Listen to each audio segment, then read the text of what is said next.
Xeyirli gün oquvchilar. O'xshash ishpishmoqlarning maydonlari chag'ishtirmasi turindagi teorema bo'yicha praktik ilishni boshlaymiz. Birinchi masala.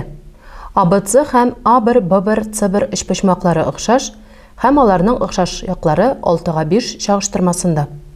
ABC ishpishmog'ining maydoni A1, B1, C1 ishpishmog'ining maydonidan 77 kvadrat santimetrga zo'r. Ishpishmoqlarning maydonlarini topig'iz. Meselenin şartı boyunca ABC hem A1, B1, C1 o'xshash ishpishmoqlari berilgan.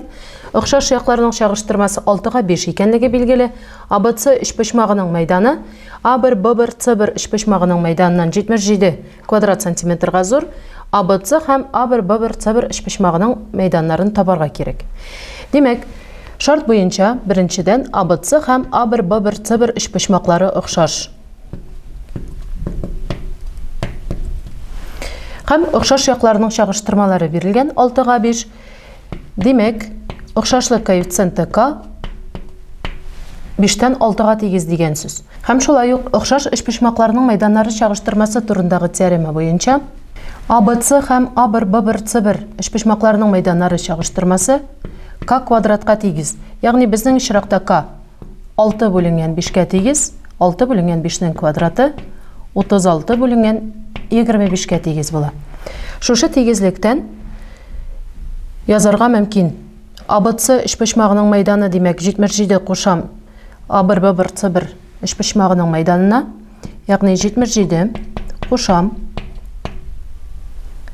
A1, B1, C1 ishpishmog'ining maydoni bo'lingan shulay A1, B1, C1 ishpishmog'ining maydoni Şuşa tegizlik 36 bo'lingan 25 ga tegiz. Әлеге tegizlikni шешсек, нәрсә килеп чыга? 25 тапкыр 77 qo'sham S ishpishmoq A1, B1, C1 tegiz 36 tapqir S ishpishmoq A1, B1, C1. Hem әлеге tegizlikni шешсек, S A1, B1, C1'ni J'ye çıkarsak, J'ye 36 alam 25 qala, hem tegizlikning ikinci yağında 25 tapqır 77 qala. Hem әлеге tegizlikten 11 tapqır S ishpishmoq A1, B1, C1 tegiz bula 25 tapqır 77. Şuşa tegizlikten A1, B1, C1 ishpishmog'ining maydonын 25-ni 77'ge tapqırlab hem 11'ge bölüp tabarga mümkün. Manda 77 hem 11 qisqara 25 tapqır 7 175 kvadrat santimetrga tegiz bo'la. A1, B1, C1 ishpishmog'ining maydoni. ABC ishpishmog'ining maydonын 77'ge 175'ni qo'shib tabarga mümkün.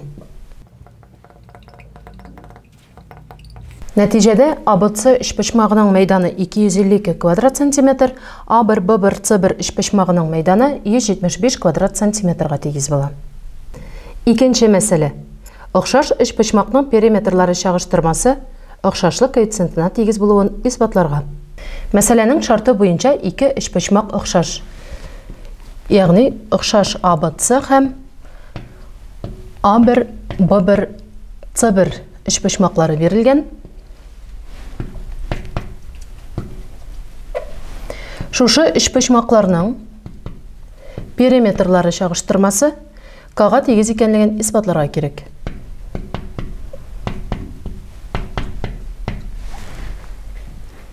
Meselening sharti bo'yicha ABC ham A1, B1, C1 ishpishmoqlari o'xshash. Demek, o'xshashlik belgilemesi bo'yicha A pishmog'i A1 pishmog'ina tegiz, B pishmog'i B1 pishmog'ina tegiz, hem C pishmog'i C1 pishmog'ina tegiz bo'la. Hem shulay o'xshash yoqlarining chag'ishtirmalari o'zaro tegiz. Ya'ni A1'ning A1, B1 ga chag'ishtirmasi, BC'ning B1, C1 ga chag'ishtirmasi, AC'ning A1, C1 ga chag'ishtirmalari o'zaro tegiz. Hem ular o'xshashlik koeffitsiyentiga tegiz bo'la. So'nggi tegizlikdan chiqib, A1'ning K tapqır A1, B1 ekanligini yazarga mümkün. BC'ning К тапқыр Б1, С1 екенлігін язарға мөмкин. Шулай ук атсының К тапқыр А1, С1 екенлігін язарға мөмкин. Периметрлар шағыштырмасын тапсақ, яғни АБЦ үшбұшмағының периметрін А1, Б1, С1 үшбұшмағының периметрына шағыштырсақ, яғни периметр ол яқларының ұзынлықтары суммасы деген сөз. АБЦ үшбұшмағының периметрі өз ширатында АБ қошам БЦ қошам АЦ-ға тегіз. А1, Б1, С1 үшбұшмағының периметрі А1, Б1 қошам Б1, С1 қошам А1, С1 яқларының ұзынлықтары суммасына тегіз. АБ орынына К тапқыр А1, Б1-ні қойсақ,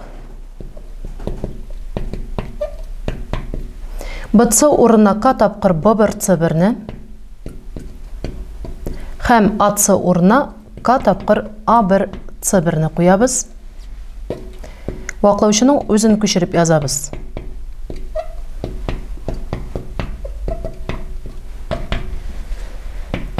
Санаушыда К-ны жай атышына шығарсақ, һәм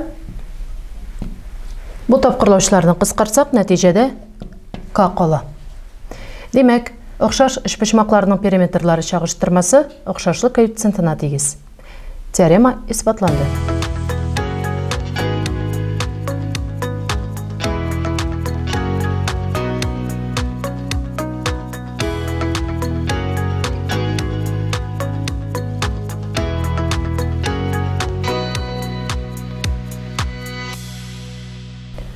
Ұқсаш үшбұшмақлардың майданлары шағыштырмасы турындағы теорема бойынша практик келуші біз тәмам. Келесі ұшырашуларға қадар. Сау болыңыз.